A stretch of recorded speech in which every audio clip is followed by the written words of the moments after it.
Sa ubang pasyente sa mga pribadong ospital sa Davao City, nagpahibalo ang opisina ni Davao City 1st District Representative Paulo Duterte nga temporaryong dili una sila makahatag og medical assistance. Samtang nag-iahay og gawas og statement ang kampo ni Congressman Duterte ug PBA Party List Representative Attorney Migs Nograles kalabot sa isyu sa pondo. Atong saron sa report ni Argil Relator live. Argil.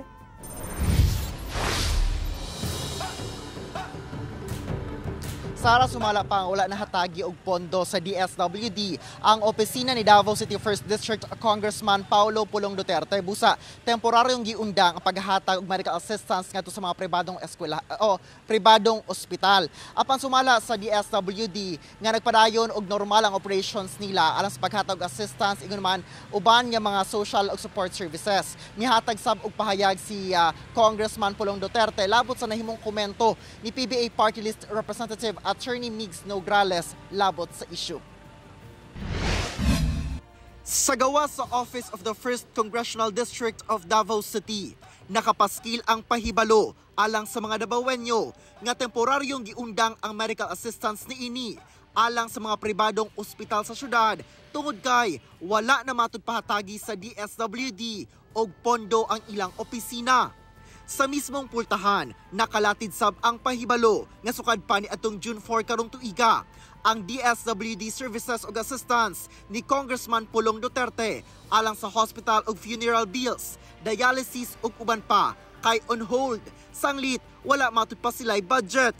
Dihang gipangutana, wala gitumbok sa DSWD 11 kung giundang bagayod sa DSWD ang paghatag og pondo sa opisina ni Congressman Pulong. Ang funds manggod, kami sa region, we just implement kung unsa pod ang instruction sa among central office.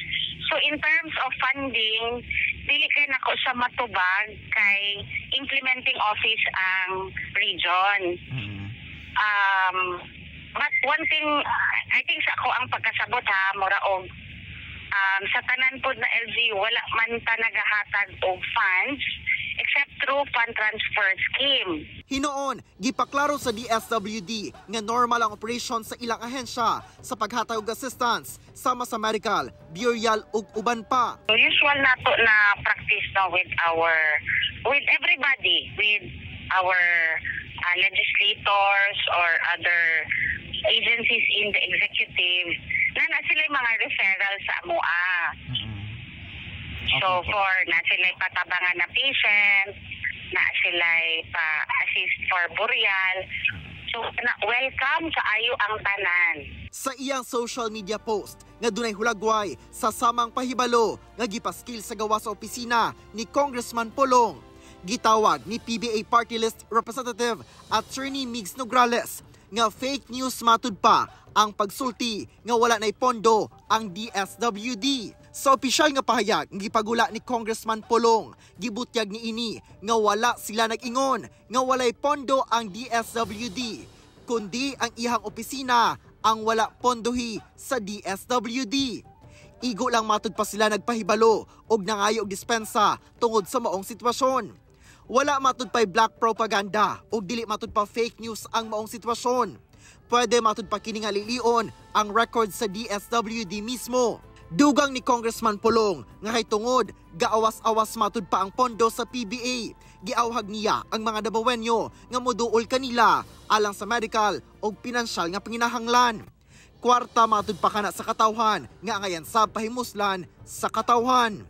Sa pahayag sab nga gipagula ni Attorney Migs, sa tan-aw niya dili na kinahanglan og reply. Sanglit ang iyang payag kay na taken out of context and misunderstood matud pa. Nagpahayag na sab matud pa ang DSWD nga dunay pondo ug nagahatag og pondo.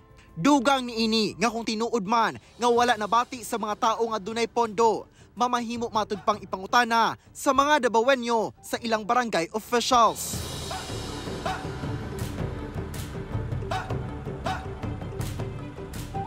Sara, nagpagula pod og kining anunsyo ang City Government of Davao nga ilang linga para sa mahirap program nagpadayon sa pagdawat og mga request sama sa medical, hospital ug funeral assistance alang sa mga Davaoenyo. Sara. Okay, daghang salamat Argil Relator.